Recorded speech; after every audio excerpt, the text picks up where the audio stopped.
welcome to today's video. Today we're going to be focusing on finding the mean, standard deviation, and variance from a set of data. Again, we're going to show that mastery in class by scoring at least an 80% on an exit ticket.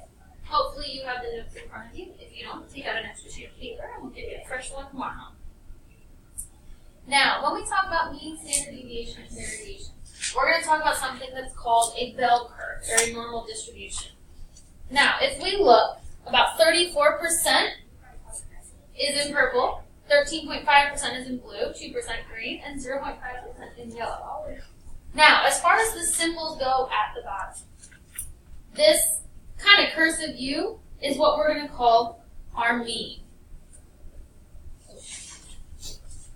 It is a Greek symbol for it. These symbols next to it, that are kind of like a sideways 6. Ooh, I apologize for hitting that. Those are our standard deviation. And we're going to talk about what all that means.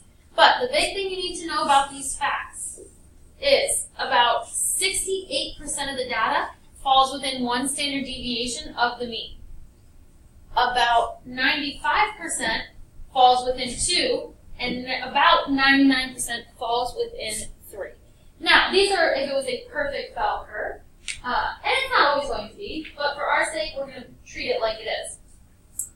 Now, the mean, when we talk about it, I put my symbol mu there, but a mean is just the fancy way of saying the average. Now, the only difference, we're going to be able to use the calculators to calculate this, but in the calculator, it's not going to have the cursive U. It's actually going to say X with a bar over top of it. That X bar is how the calculator is telling you this is your mean. Now, when we talk about standard deviation, it's a value that shows how the data deviates from the mean, or how far it's spread out. Your symbol is kind of like a sideways 6. Now, if the data is closer together and near the mean, the standard deviation is going to be small. So the closer you are to the mean, the smaller your standard deviation. If the data is further apart and not as close to the mean, the standard deviation will be larger. Variance is going to be our standard deviation squared. Your symbol is your sideways 6 and squared.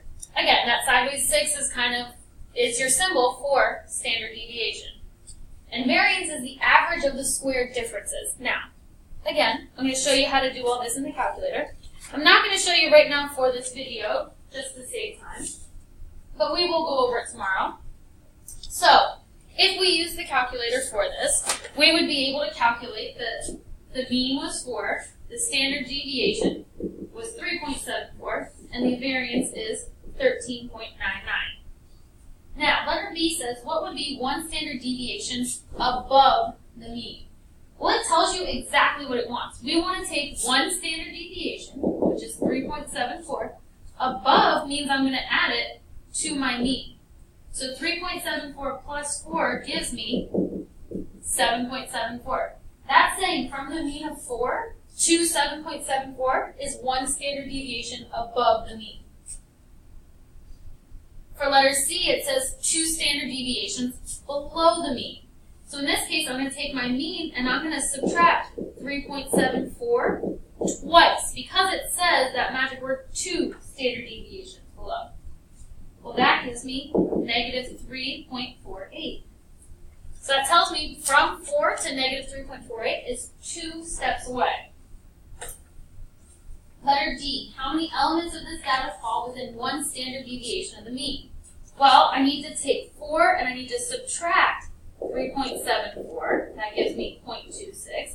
And I need to take 4 and add 3.74, which gives me 7.74. So we want to know how many elements of the data fall between my two numbers. Well, if I look at my data, it has to be greater than 0.26, but less than 7.74.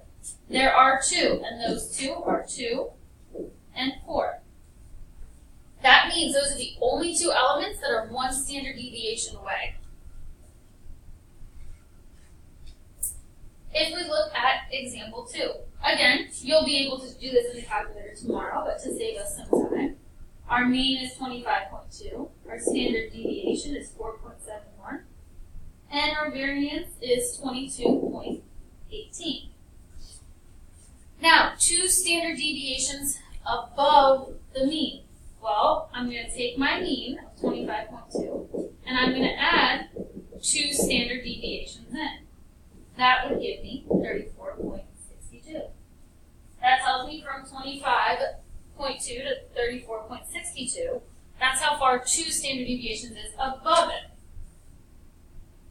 Now, if I want 3 standard deviations below, I'm going to take 25.2, and I'm going to subtract 4.71 minus 4.71 minus 4.71. We're doing it 3 times because that's what it's telling us in the problem. I would get 11.07.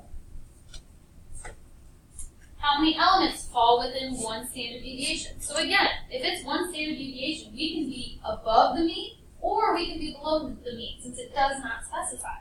So I'm going to take 25.2 and I'm going to subtract 4.71. And then I'm going to take 25.2 and I'm going to add 4.71. That gives me 28.9 and it gives me 29.91. So I need to know how many data points are between 20.49 and 29.91. It's important here that we focus on rounding. I rounded to the hundredths place, the 2 decimal points. If I look 20.49, I'm actually only going to have 1, and it's going to be 25. Because we have 20.49. Well, 20 is less than 20.49. We don't want to round to the whole number where they're not whole numbers. Usually, custom is to round to 2 decimal spots. Same thing with 30. We have the maximum value for 1 standard deviation is 29.91. Well, 30 is above that. So we don't want to include it, even though it's off ever so slightly. It's still above where we want to be at. If we look at example 3, our mean is 9, our standard deviation is 2.45, and our variation, or standard deviation squared, is 6. So we need to find 1 standard deviation above. I'm going to take my mean plus my standard deviation. Well, that gives me 11.45.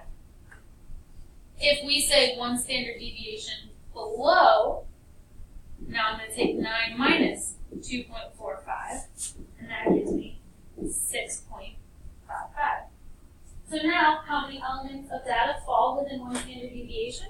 Well, we have our numbers from problems B and C, so I need to know how many numbers are between 6.55 and 11.45. Well, there are 3. We have 7, we have 9, and we have 10.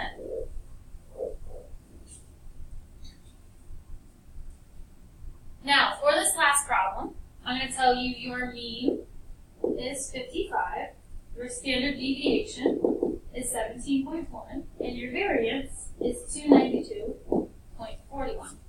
I want you to try and answer the questions underneath, both B, C, and D. The video will ask you to put your answers in, but use the values I give you. If I didn't give them to you, you can't find it. But using those values, try and answer B, C, and D. Please bring your notes and any questions you may have to class tomorrow. I look forward to seeing you then.